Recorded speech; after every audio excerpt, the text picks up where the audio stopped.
All right, it is here. We are live. How is it going?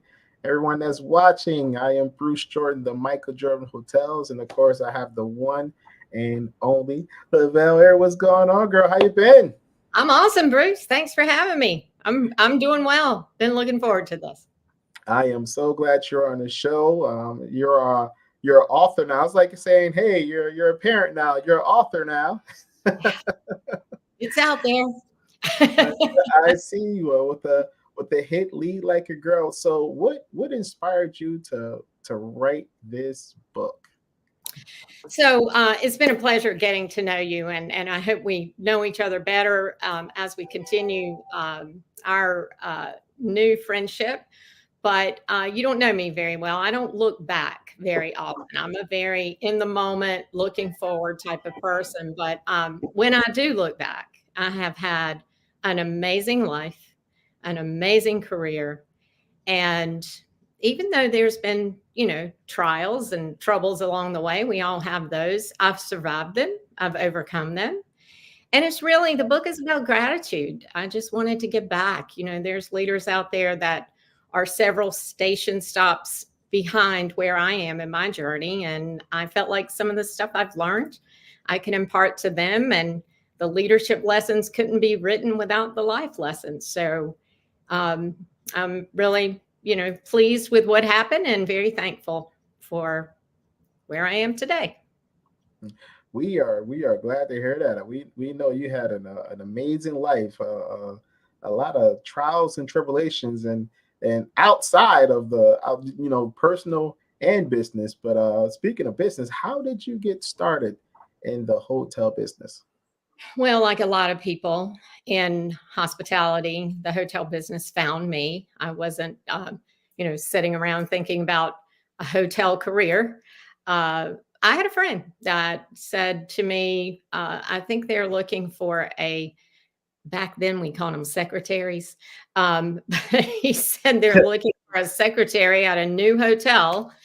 And I went to work in the absolute lowest totem pole, part of the totem pole in the hotel sales office at the time as the secretary to the director of catering. And I began to see a place where I could thrive and grow and loved what I was doing. That's important. And look at me now. I'm in charge of 60 hotels and an awesome team. So Yeah, you probably talk to your employees now, and they're like, "Man, I can't believe it." yeah, I tried to Amazing. get out. I have to admit, I've tried to get out a few times, but someone said to me one time when I was kind of transitioning between jobs, and they said, "Well, why don't you just go back into the hotel business? That's what you're good at." So it's been good to me, and my mother raised me to work hard, and she would say, "Give them 110% every day you go to work." And that's how my sister and I were raised, and that's what we do. And I will tell you that the hospitality industry is an industry that you get what you give, and it has certainly paid off for me. I'm living my dream right now. That is amazing. I think most of us have tried to get out of this business once or twice. I remember I tried to get into fitness, and every time I try to get into fitness, I gain 30 pounds. Like just eating that ice cream. You're doing that right. That pizza just looks too good. Eating pizza on a treadmill. That's funny. Now, in your current role, how many employees do you oversee and support? So I have 10 direct reports. There's probably about altogether, there's maybe 23, 24 people on the support center team that I'm responsible for. We oversee more than 60 hotels. So the kind of the extension of the dotted lines from the directors of sales and directors of catering and all of that. It's a lot of people. It's a big responsibility. Leadership comes with responsibility, that's for sure. Now, I can imagine because you guys have so many properties. Like it must be you must have days where you're like, Well, okay, but I'm ready to go for a walk. yeah, I tell my team that delegation is development. really, right? You're empowering your team members, you're empowering your leaders to do what you've hired them to do. So, and I have an amazing team. Like I wish I could call all their names right now, but I have an amazing team. Well, to do that, you gotta be an amazing leader. You know, based on your book, what do you think it takes to be a great leader? So when and this is actually in the book, I really never intended to put as many life lessons in the book as I did, but what I started to realize, I thought it would really just be leadership lessons. What I Hmm. realized is the leadership lessons came from the life lessons. And you couldn't write about the leadership lessons without supporting it through the life lessons.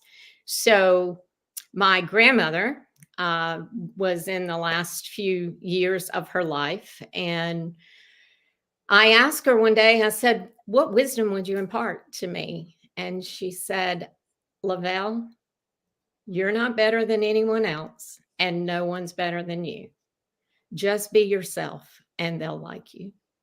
So I think authenticity is probably the most important thing as a leader. First of all, as a leader, you can't lead without followers, right? My granddaddy used to preach a sermon that said, if you're going to be a good leader, you got to be a good follower. But you can't lead if you don't have people that want to follow you. That's the most important thing of being a leader, is to have people who want to follow you. If you're authentic, they'll trust you and they'll follow you wherever you take them. But if you're not, there's going to be a trust issue, and you're not going to. It's just not going to be a good relationship. You got to have a good relationship with the people that you lead. So I think on authenticity is not the only thing you need to bring to the table, but it's probably at the top of my list as being the most important. I agree. I agree 100%. Now, what traits should every leader have? Like, is there one or two that everyone should have, or do you have a whole laundry list? Or So glad you asked me that.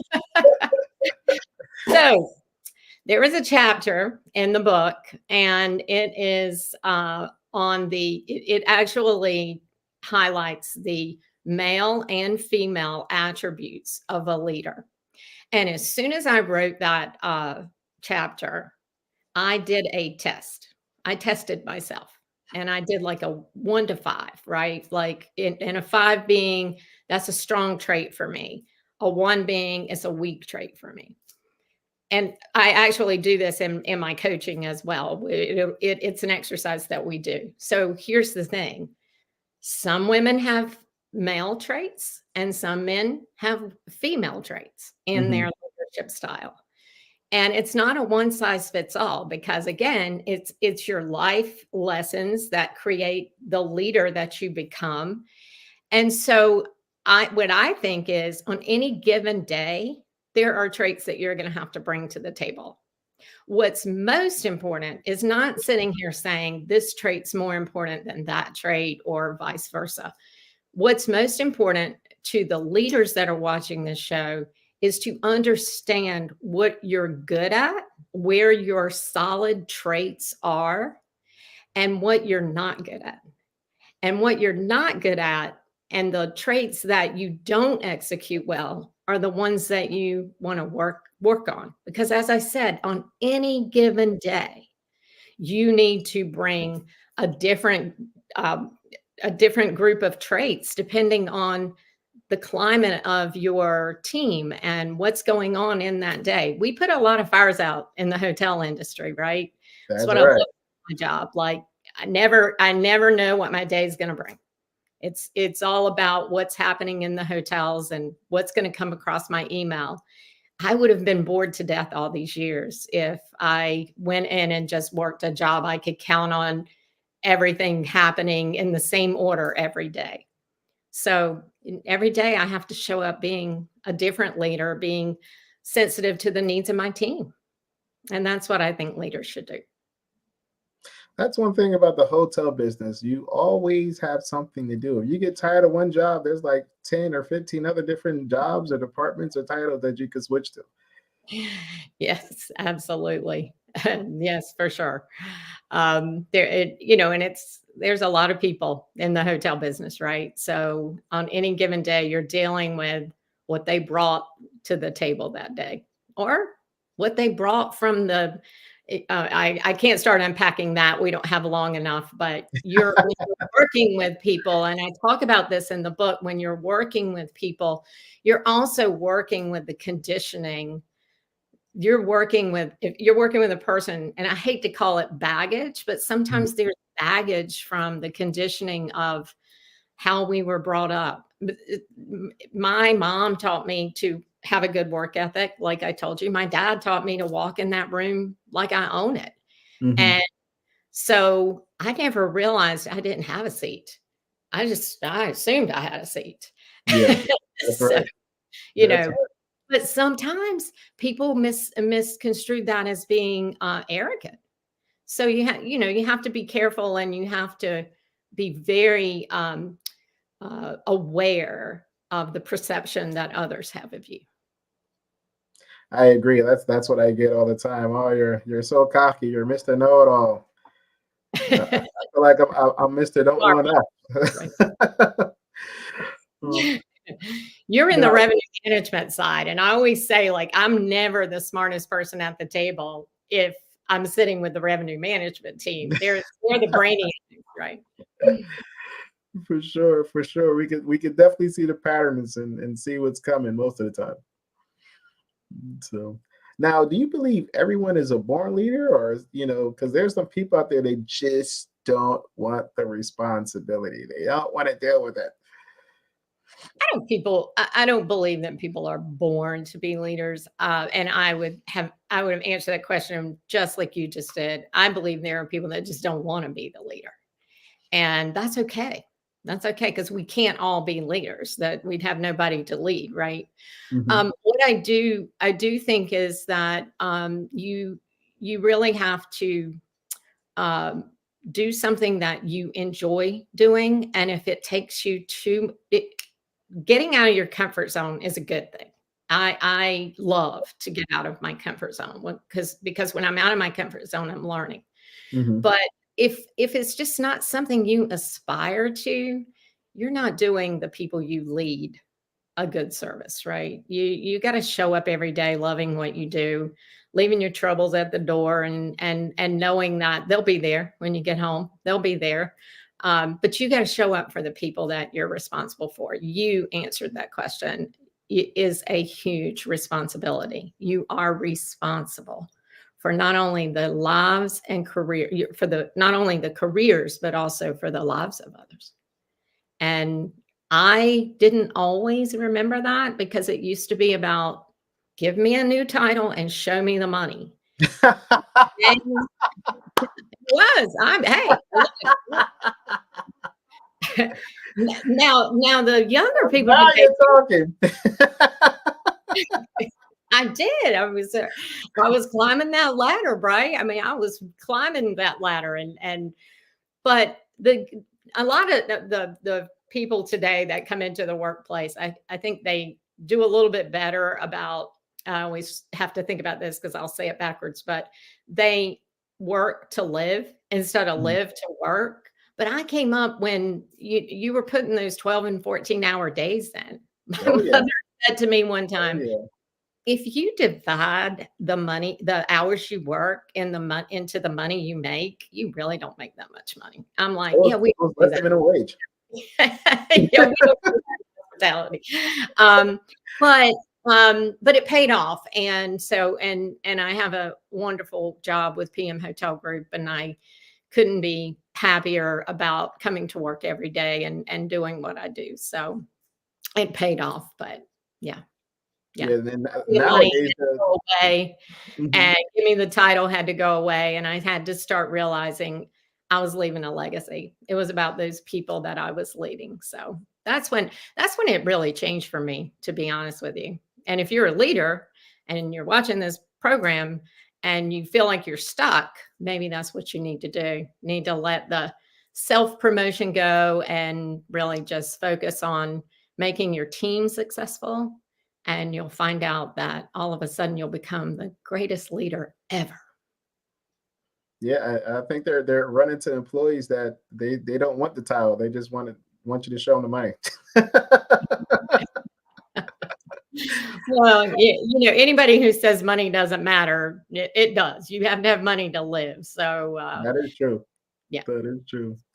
Now, most introverts believe like leadership isn't for them. Like, what advice can you give them? So I think you can, I think most people can overcome any limitations that they have.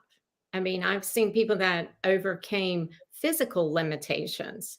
And if they can do that, then we can certainly get over if you're an introvert, you can certainly get help for that and learn how to overcome that. I don't think you should limit yourself from doing something or taking an opportunity or doing something that you would like to do. If you're, you just have to retrain yourself. You have to have this buzzword mindset. You have to have a new Mhm. mindset, right? And so that's really that's what I would say about that. I just don't. I don't think. I think when I think about any limitations I had coming up in my career, they were self-imposed. I didn't feel like the people that I worked for created limitations for me, but I felt like there were probably some self-imposed limitations. You got to stop listening to those negative voices in your head. Oh yeah, absolutely. I've a lot of the people like they're especially when it comes to introverts. A lot of introverts that I met and work with, they were brilliant, but they hated talking. They just want to be in their cocoon, give them their work. They want to be left alone. Right. So a Right. lot of times that like if I have a question, like they're like one of the first ones that I ask first because I know they're extremely analytical. You Well, know. I know people that are that way, and they're more introverted than. Of course, if you look in the dictionary at extrovert, there's a picture of me. So I'm the opposite of that. But my husband likes to say when she's got a microphone in her hand, she is the happiest she's ever been. So, but I think that there are a lot of people like that, and they are super smart people, and they have been put into positions that maybe they're not comfortable with, but you can overcome I'm putting myself way out of my comfort zone in a few weeks, and I'm headed to India to do a yoga retreat, and there's going to be camping, and I'm going way out of my comfort zone. But guess what? I'm gonna learn from that. It's gonna be an education, and I'm a huge proponent of ongoing learning. You are never to on the day that I leave this world, I want to learn something. Man, you're going to India for a yoga retreat. I'm going to send my wife with you. Oh, let's go. It's a little, yeah, like, yeah. Well, that's a whole nother podcast. When I come back, I'll do another one. Now, what are some of the struggles you had, being a woman during your leadership journey? You hear a lot of some women say that what they would make more money if they're a man, or they'll get the things would Well, be it's true. different if they were a man. But I don't see that in your journey at all. Well, as I said, maybe I was naive. Maybe I just wasn't paying attention. But until I really started learning some of the stats about women versus men, I mean, for example, the CEO seat, right? We finally, I think last year, went into double digits. So now we're somewhat over 10% of all CEOs are women. I think that Mm, was the stat that I read. There, if there are, if a woman starts work today, on average, if she starts work today and works, until retirement, she will probably make 40 to $50,000 less. Um, some huge stat like that. It's mind blowing when you look at it. As I said to you, Bruce, like I never realized I I didn't have a seat or I didn't have a voice. And I Mhm. never really had what I would say to the female leaders, like just advocate for yourself. We are terrible, terrible at advocating for ourselves. And it's a feminine trait that we have because it's we I had a coaching class and one of the questions was for one of the exercises was for the group, each person in the group to advocate for themselves, to tell a story of how they add value to the company. And they would tell me about KPIs and they would tell me about the success of their team. And I finally said, no one on the call could really just advocate for self. Like, I add this value. And that's what I would say to the female leaders. Like, you have not because you ask not. Like, go ask for it. And that's how it's going to be. That's how we're going to have to change the stats. Because when is the last time somebody walked up to you and said, I like you, I want to give you an extra $50,000? No, nobody does that. No, not at all.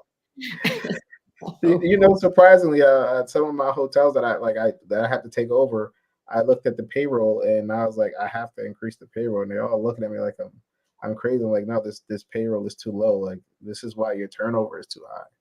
A lot of the key players at the properties that I manage, they are women.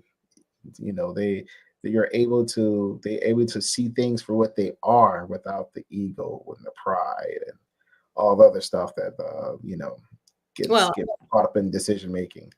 So hospitality specifically, when you start in hospitality, women are like 57% of management. When you yeah, get to the top jobs, we're like 1 in 10. wow, wow, that is that's not fair. That's not fair at all. It's changing every day, though. And listen, I've worked with some amazing, amazing men in my career that get that. Like they get that. I mean, PM Hotel Group has more female leaders at Mhm. the support center level. I mean, our numbers are staggering compared to most companies. I mean, we have a strong group of female leaders at PM Hotel Group. It's one reason why I enjoy my job so much is because I know I have a voice. I know I have a big job. I know I have responsibility, and I know that they trust me and they've trusted me with this position. Man, all right. You hear that? You heard that? You know where to go. Come PM on, Hotel. the labor issue is not fixed. I don't care what anybody says. We're It's not going to be fixed for a long time. down in the hospitality industry. Yeah, we're going to have to change the legal working age to 10. Oh, that wasn't legal. I was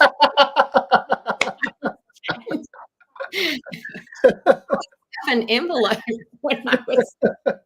speaking speaking of labor, we've been facing a lot of challenges, especially especially with labor. Like, what are some of the things you did to overcome these challenges in your leadership journey? So, um, you know what? This is gonna. I had to realize I didn't have to be the smartest person at the table. That's really, probably some of the best advice I could give.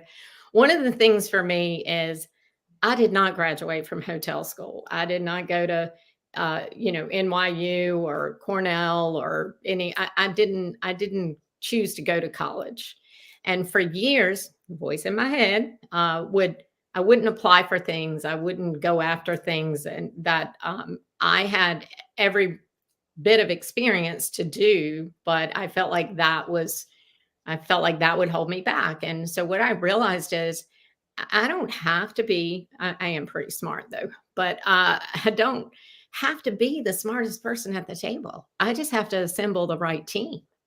And I have Mhm. plenty of team members that have more expertise in social media than I do, or more expertise in revenue management than I do, or can create a spreadsheet that I could never think of, like starting from scratch and creating that spreadsheet. Um, but I'm really good at leading them and coaching them and mentoring them. And so that's what I bring to the group. And I am smart enough to know when to use who I need to use for that task and for that. And if you're doing that, if you're leading like that, the only thing I would say to you is give credit where credit is due. Don't take their credit. Give credit where credit is due. And I think that just made me realize, like, I have a talent that some people don't have, and so I just leaned into that, and I advocate for myself. Again, I just never really was one of those. It's so odd that I wrote this book called Lead Girl, because I wasn't having to do that as I was coming up. The title kind of took a life of its own. And I Hmm. just really wrote it because I always feel like whatever I do, I kind of do it like fight like a girl, like if I'm running a marathon, I'm running to a year. If I'm doing something, I'm giving it everything I got. And that's just kind of been my personality. And that's why I named it Lead Like a Girl, but it wasn't because I felt like I was looked over, stepped over, not treated fairly. I mean, I've had some amazing, amazing bosses. So that recognized my talent and my work ethic, and I'm good at what I do. So I don't think anybody should be hired based on your gender. You should be hired based on your work ethic, your experience, and what you bring to the table. Period. Absolutely. I think your next book is going to be Fight Like Wonder Woman. The next book is, but I can tell you what it's going to be about, but I'm not going to tell you what it is, what the No, do you recommend like a daily routine for leaders, like to keep them on their toes? Like, what are some of the things that you do to make sure you're always in the know and that you have all the information that you need to make the best decisions? I've said some of it throughout our conversation today, Bruce. But one thing I absolutely positively think any and everybody should do is self-care. That Mhm. has to come first. There is a reason why when you're on a plane, they tell you to put your oxygen mask on before you put it on the person sitting next to you that may need help. Because if you're not showing up strong and fit and ready for the day, you can't help your team. So the self care is not just about like exercise and not eating pizza on a treadmill. That's probably not a good idea. Um, but it's about ongoing learning and just never stop learning. And I've seen people in this industry that didn't embrace technology and didn't stay on top of technology, and you just they fall behind. So that's a perfect example of when technology I used to be responsible for taking the big black book out when we had a fire alarm. You remember? No, you're too young for that, but yeah, so that's when I started. So I always had to be a ongoing learner, and so you have to do that. So self care, ongoing learning, and just you got to control those voices in your head before you show up on the stage of leading others. Right?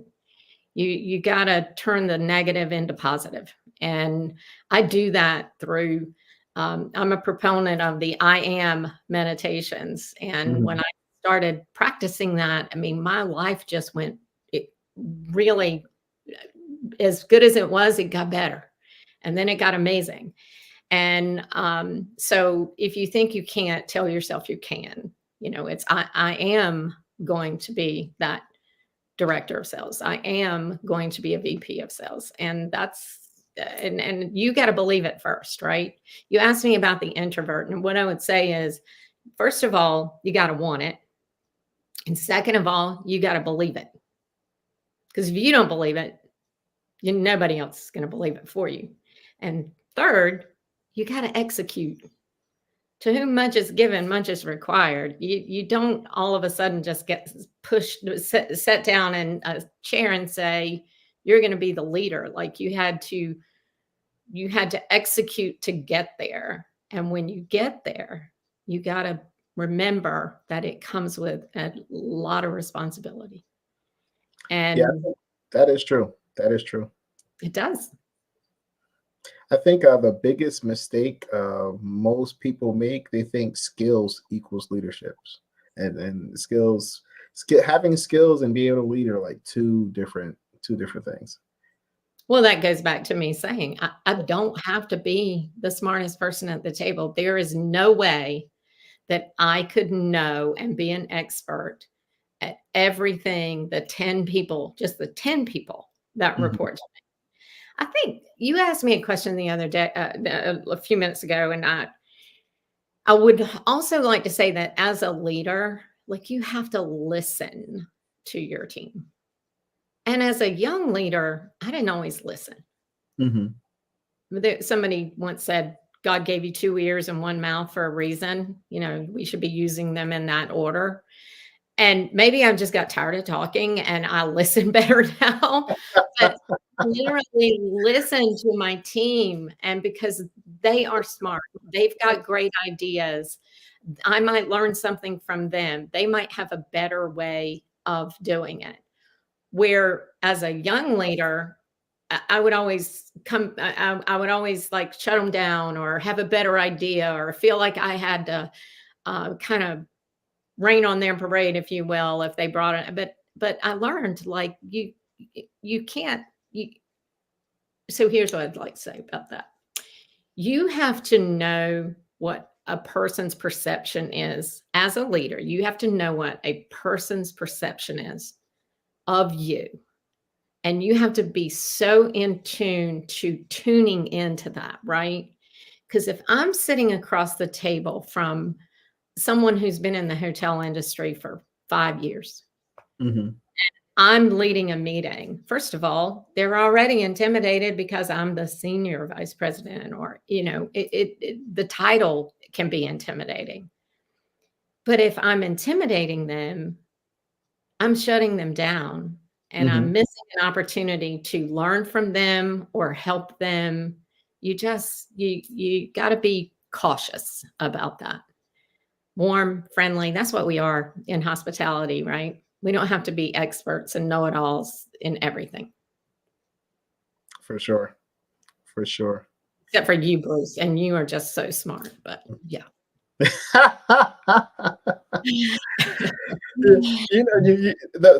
Listen. The reason why when you go into like especially extremely intelligent people, they didn't have the option to rely on anybody else.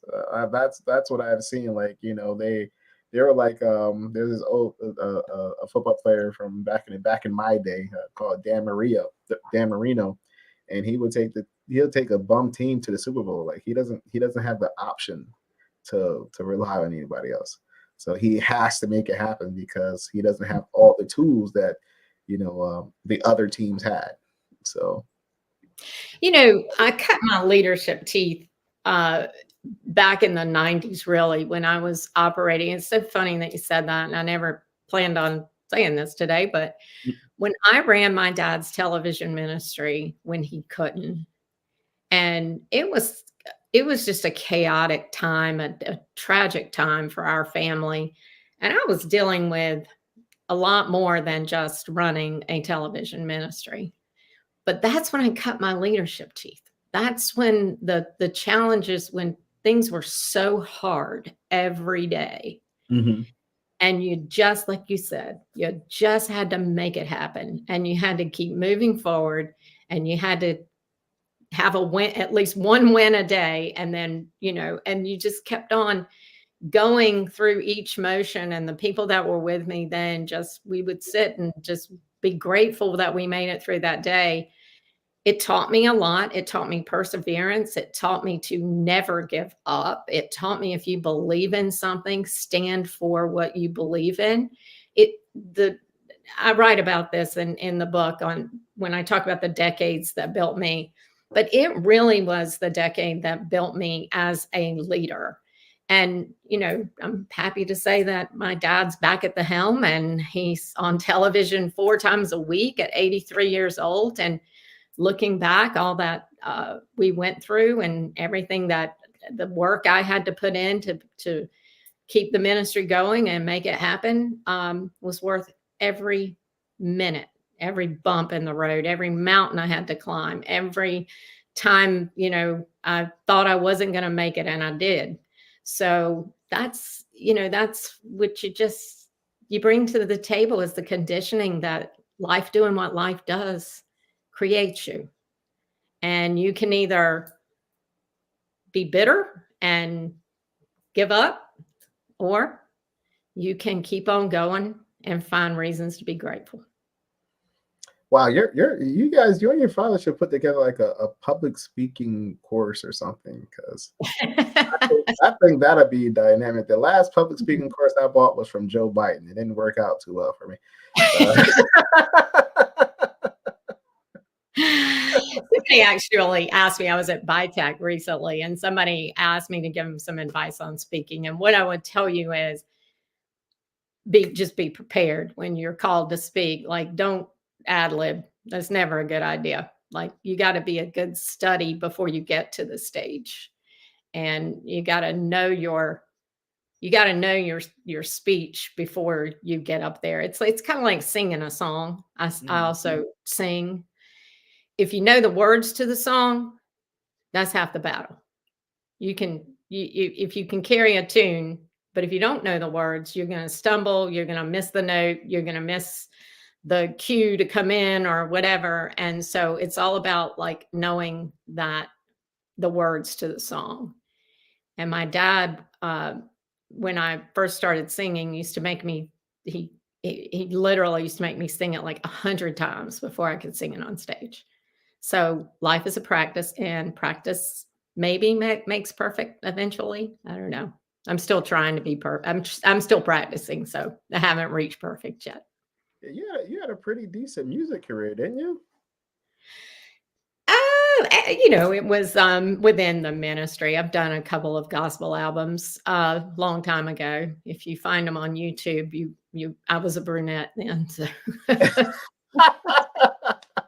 It had big hair, even bigger than it is now. But yeah, I was a brunette back then. But yeah, no, I love to sing. I come from a singing family. My whole family is talented, and my sisters sing. My dad sings.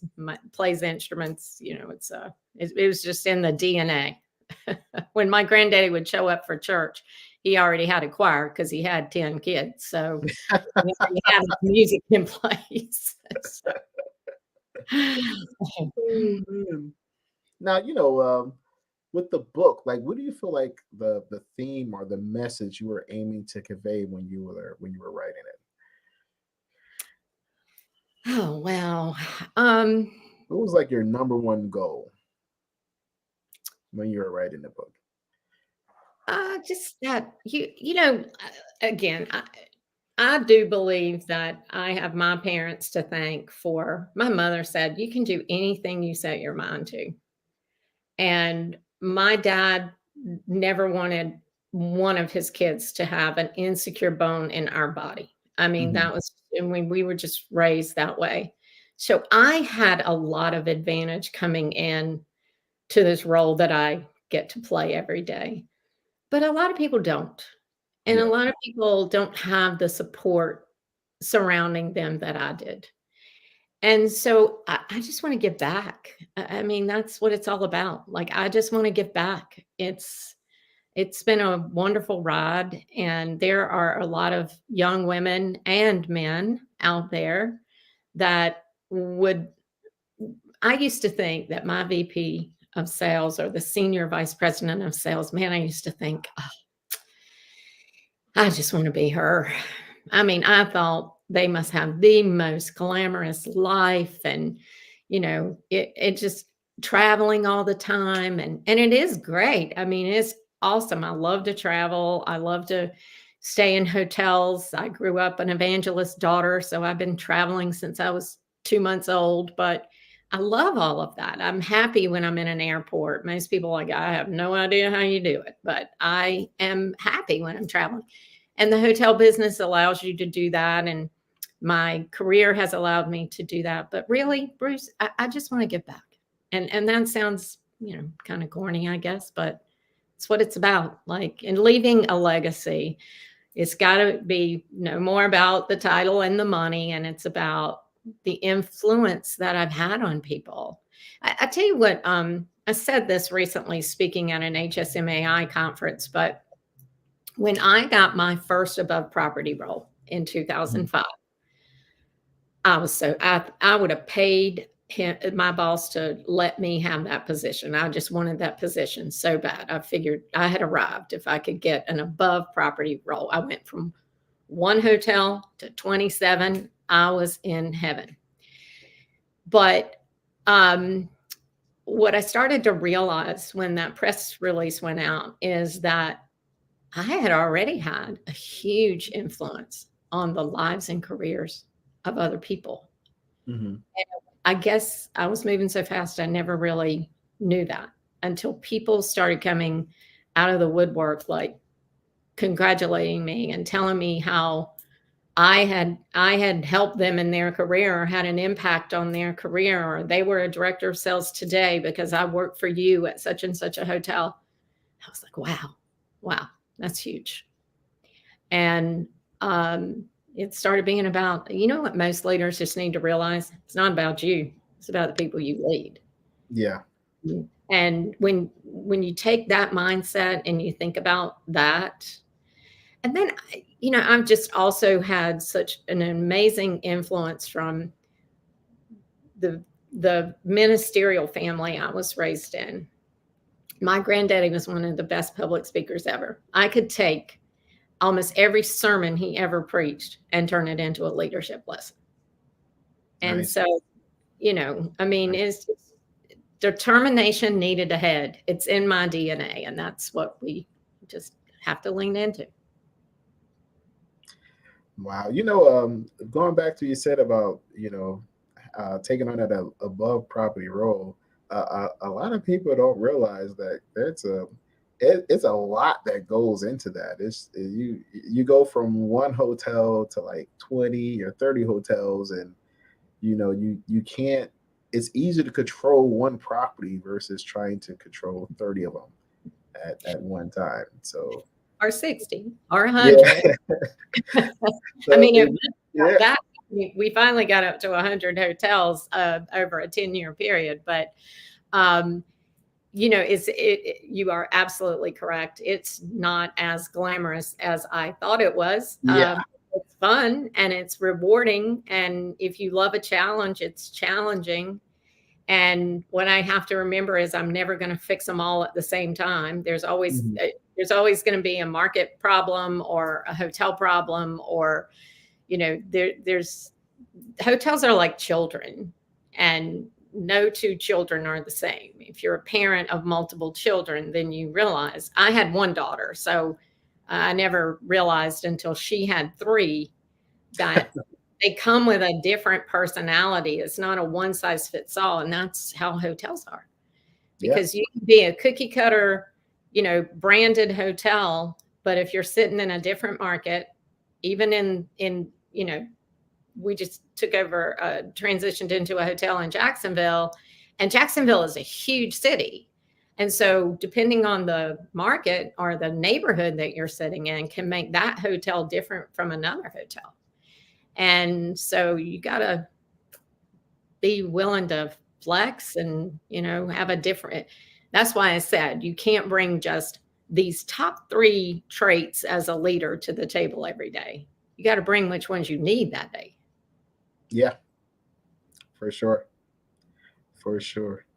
This is my last question. What changes do you see for women leaders in leadership roles for the future?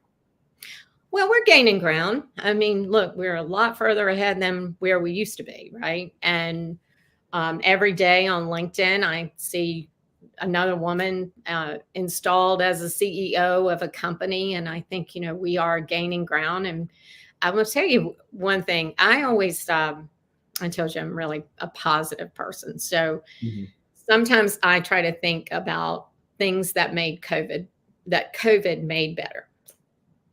Okay. So one of the things I think COVID made better is out of the issues that we now have with the workforce and the labor is that people are looking for more empathetic, compassionate, and collaborative leaders. And those are some of the top traits of female leaders.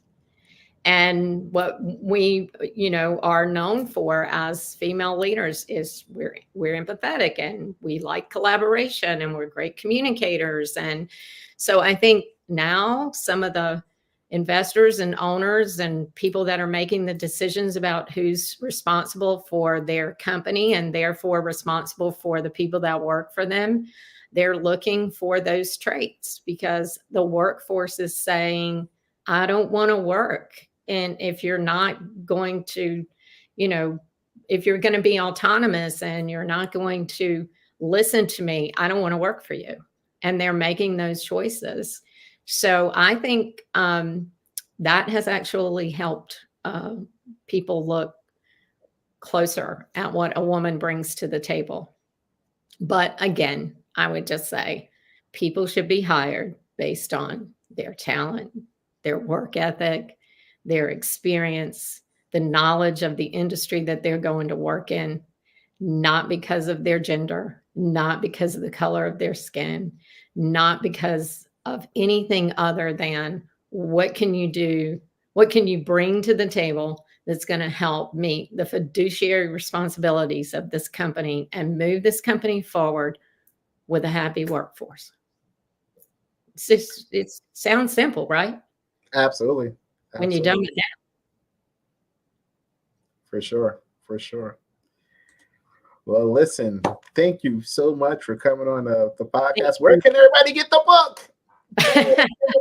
Amazon. It's on lovellcasiero.com. It's on my website. It's called Lead Like a Girl, Leader's Journey from Aspirations to Achievements. And thank you. I'm so grateful to you for this. And I wish you nothing but good things ahead for you. You're writing a book, and I can't wait for that to come out. And so, no pressure, Bruce, but come on. Yeah, it's been so much fun. So We're much fun. waiting. So anyway, no, thank you so much. And yeah, it's on Amazon, it's on Barnes and Nobles. If you just Google Lead Like a Girl, Lovell Casiero, it will come up at an online online retail store near you, or again at lovellcasiero.com. The book is also part of the best top 5 books for this week at besthotelbooks.com. Gotta go check it out. All right. This is Bruce Jordan and Lovell signing out. Have a great day.